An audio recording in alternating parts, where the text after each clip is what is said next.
কে আজ রুমিন ফারহানা গ্রেপ্তার হয় তার এলাকার একটি জনসভা থেকে। সেই দিনের ম্যাজিস্ট্রেটের ঘটনাকে কেন্দ্র করে আচরণবিধি লঙ্ঘনের অভিযোগে ব্রাহ্মণবাড়িয়া 2 আসনের স্বতন্ত্র প্রার্থী রুমিন ফারহানাকে গ্রেপ্তার করেছে পুলিশ। শনিবার বিকেলে সরাইল উপজেলার ইসলামাবাদ এলাকায় নির্বাহী ম্যাজিস্ট্রেটের সঙ্গে বাকবিতণ্ডায় জড়ান স্বতন্ত্র এই প্রার্থী। ব্রাহ্মণবাড়িয়া 2 আসনের স্বতন্ত্র প্রার্থী ব্যারিস্টার রুমিন ফারহানার বিরুদ্ধে মব সৃষ্টির অভিযোগ এবং নির্বাচনী আচরণবিধি লঙ্ঘনের অভিযোগ এনেছেন ওই আসনের সহকারী রিটার্নিং কর্মকর্তা ও উপজেলা নির্বাহী কর্মকর্তা আবু বকর সরকার। রুমিনের বিরুদ্ধে ব্যবস্থা নিতে নির্বাচন অনুসন্ধান ও বিচারিক কমিটির কাছে চিঠি দিয়েছেন তিনি। চিঠিতে বলা হয়, 17 জানুয়ারি সরাইলের নোয়াগাঁও ইউনিয়নের ইসলামাবাদে বিশাল জনসভা আয়োজন করেন রুমিন ফারহানা, যা আচরণবিধির লঙ্ঘন। তখনই সমাবেশ ভেঙে দিয়ে রুমিনের এক সমর্থককে 40,000 টাকা জরিমানা করা হয়। এই ঘটনায় প্রশাসনের বিরুদ্ধে পক্ষপাতিত্বের অভিযোগ তোলেন রুমিন ফারহানা। এ বিষয়ে নির্বাচন কমিশন ও উপদেষ্টা পরিষদকে লিখিতভাবে জানিয়েছেন জেলা প্রশাসক ও রিটার্নিং কর্মকর্তা শারমিন আক্তার জাহানো। এদিকে সরাইলে উঠান বৈঠকে রুমিন সতর্ক করেন, ইসি ও সরকার নিরপেক্ষ না থাকলে যে কোনো আসনে আবারও 5 আগস্ট হতে পারে।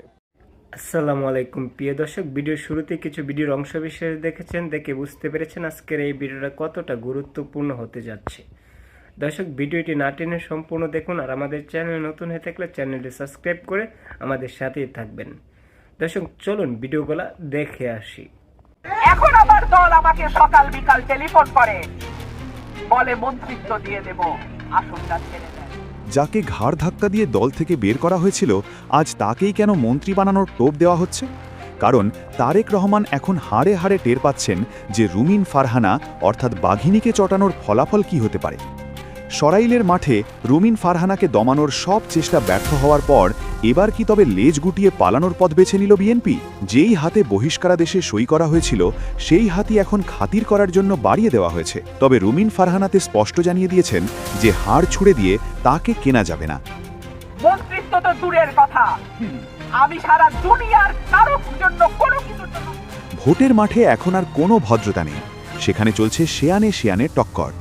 একদিকে ক্ষমতার গরম আর অন্যদিকে এক নারীর এক রোখা জেদ। তারেক রহমানের পুরো ছক উল্টে দিয়ে তাকে রীতিমতো নাকে দড়ি দিয়ে ঘোরাচ্ছেন ব্যারিস্টার রুমিন ফারহানা। লন্ডন থেকে দেশে ফিরে তারেক রহমান হয়তো ভেবেছিলেন তিনি যা বলবেন সেটাই হবে শেষ কথা, কিন্তু রাজনীতির মাঠে যে তার চেয়েও বড় খেলোয়াড় তৈরি হয়ে আছে সেটা তিনি ঘুণাক্ষরেও টের পাননি। নিজের ক্ষমতার দাপট দেখাতে গিয়ে তিনি দলের অন্যতম জনপ্রিয় নেত্রী রুমিন ফারহানাকে কোনো কারণ ছাড়াই ঘাড় ধাক্কা দিয়ে বের করে দিয়েছিলেন। কিন্তু এখন সেই তারেক রহমানই রুমিন ফারহানার জনপ্রিয়তা দেখে দিশেহারা হয়ে পড়েছেন। সরাইলের প্রতিটি অলিতে গলিতে এখন রুমিন ফারহানার নাম শুনে বিএনপির হাইকমান্ডের ঘুম হারাম হয়ে গেছে। পরিস্থিতি বেগতিক দেখে তারেক রহমান এখন উল্টো সুর গাইতে শুরু করেছেন। যে নেত্রীকে তিনি দল থেকে ছুঁড়ে ফেলেছিলেন, এখন তাকেই দলে ভেড়ানোর জন্য তারেক রহমানের লোকজন সকাল বিকাল ফোন দিয়ে তেল মারছে। তারেক রহমানের পক্ষ থেকে রুমিন ফারহানার কাছে এখন একটাই প্রস্তাব পাঠানো হচ্ছে, আর তা হলো, আপনি আসন ছেড়ে দিন, আপনাকে আমরা মন্ত্রী বানাবো। একেই হয়তো বলে জুতো মেরে গরু দান করা। প্রথমে সবার সামনে অপমান করে দল থেকে বের করে দেওয়া হলো, আর এখন যখন দেখছে রুমিনকে কোনোভাবেই মাঠ ছাড়া করা যাচ্ছে না, তখন মন্ত্রী বানানোর লোভ দেখানো হচ্ছে। তারেক রহমান ভেবেছিলেন মন্ত্রিত্বের মতো বড় টোপ দিলে রুমিন হয়তো গলে যাবেন এবং সুরসুর করে নির্বাচনে সরে দাঁড়াবেন।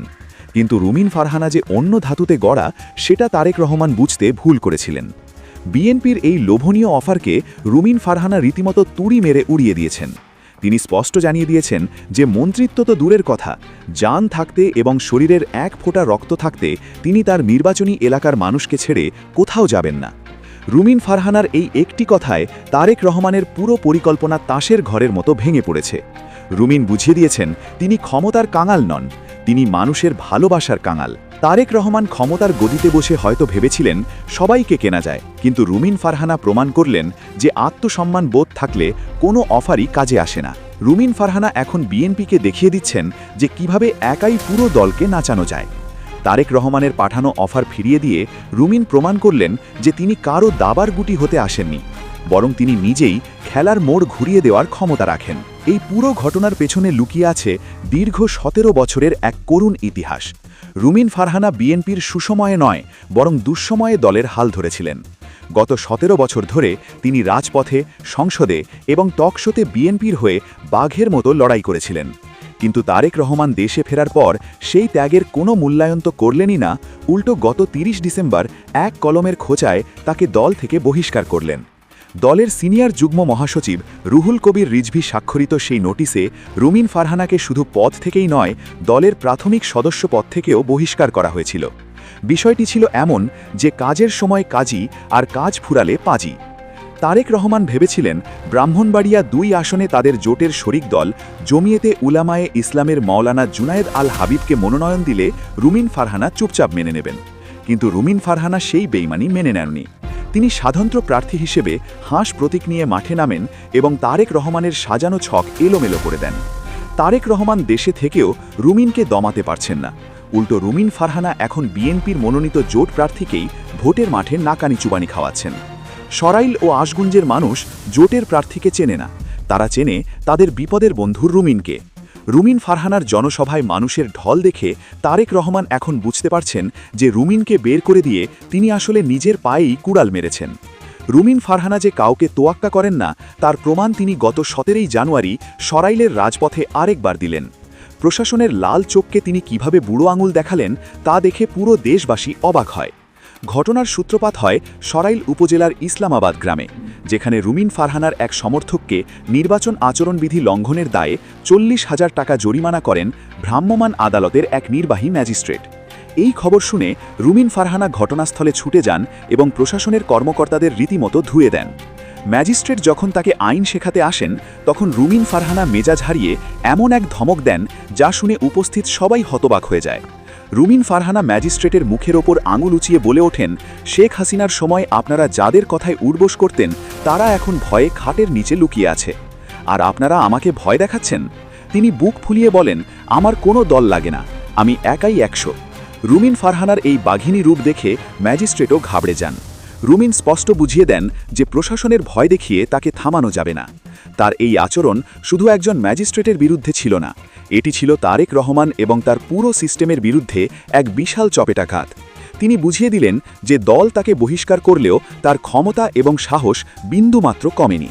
রুমিন ফারহানার সেই ভিডিও ভাইরাল হওয়ার পর প্রশাসনের টনক নড়ে। তারা রুমিন ফারহানাকে দমানোর জন্য শোক নোটিশ পাঠায়। ব্রাহ্মণবাড়িয়ার রিটার্নিং কর্মকর্তা তাকে আগামী 22 জানুয়ারি বেলা 11টার মধ্যে সশরীরে হাজির হয়ে কারণ দর্শানোর নির্দেশ দেন। প্রশাসনের অভিযোগ, রুমিন ফারহানা সেখানে মব সৃষ্টি করেছিলেন এবং সরকারি কাজে বাধা দিয়েছিলেন। কিন্তু এই শোক নোটিশ পেয়ে রুমিন ফারহানা কি ভয় পেয়েছেন? একদমই না, বরং আরও বেশি ফুঁসে উঠেছেন। তিনি তার সমর্থকদের উদ্দেশ্যে বলেছেন, প্রশাসন বা দল কেউ তাকে আটকাতে পারবে না। রুমিন ফারহানার এই বেপরোয়া মনোভাব দেখে তারেক রহমান এবং তার জোট সাথীরা এখন অসহায় হয়ে পড়েছেন। তারা ভেবেছিলেন প্রশাসন দিয়ে চাপ সৃষ্টি করলে রুমিন হয়তো নির্বাচন থেকে সরে যাবেন, কিন্তু রুমিন ফারহানা উল্টো চ্যালেঞ্জ ছুড়ে দিয়ে বলেছেন তিনি শেষ পর্যন্ত লড়ে যাবেন। শোক নোটিশকে তিনি পাত্তাই দিচ্ছেন না। তার এই অদম্য সাহস দেখে মনে হচ্ছে তিনি যেন একাই পুরো সিস্টেমের বিরুদ্ধে যুদ্ধ ঘোষণা করেছেন। রুমিন ফারহানার এই জেদ এখন তারেক রহমানের গলার কাটা হয়ে দাঁড়িয়েছে।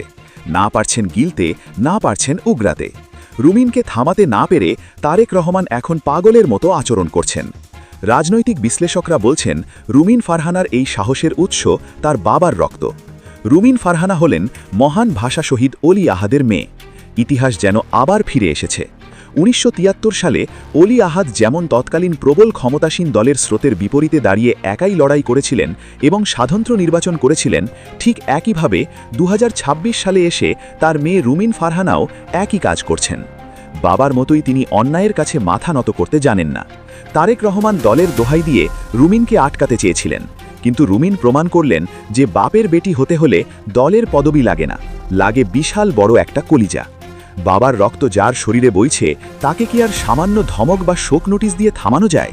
রুমিন ফারহানা সরাইলের মাটিতে দাঁড়িয়ে তার বাবার ইতিহাসের পুনরাবৃত্তি ঘটাচ্ছেন। তিনি প্রমাণ করে দিচ্ছেন যে নেতা হতে হলে মার্কা লাগে না, মানুষের ভালোবাসা লাগে। তারেক রহমান দেশে ফিরে ক্ষমতার গদিতে বসেও রুমিন ফারহানার ছায়ার সাথে পেরে উঠছেন না। রুমিন ফারহানা একাই পুরো বিএনপি এবং তাদের জোটকে ভোটের মাঠে দৌড়ের ওপর রেখেছেন। তার জনসভার ভিড় প্রমাণ করে যে সরাইলের মানুষ রুমিনকেই তাদের নেতা হিসেবে বেছে নিয়েছে।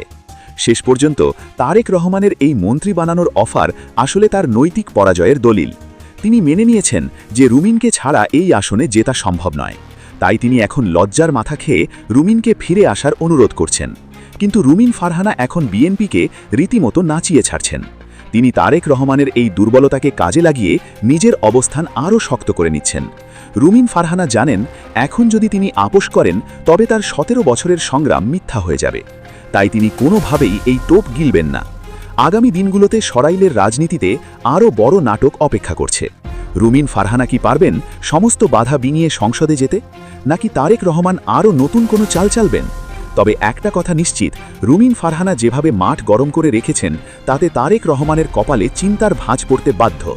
রুমিন ফারহানা যদি স্বতন্ত্র প্রার্থী হিসেবে জিতে আসেন তবে তা হবে তারেক রহমানের জন্য এক বিশাল লজ্জা। আর যদি তিনি হেরেও যান তবুও তিনি যে সাহস দেখিয়েছেন তা ইতিহাসের পাতায় লেখা থাকবে। মন্ত্রিত্বের লোভ দেখিয়ে রুমিনকে কেনা গেল না, এটাই এখন তারেক রহমানের সবচেয়ে বড় আফসোস।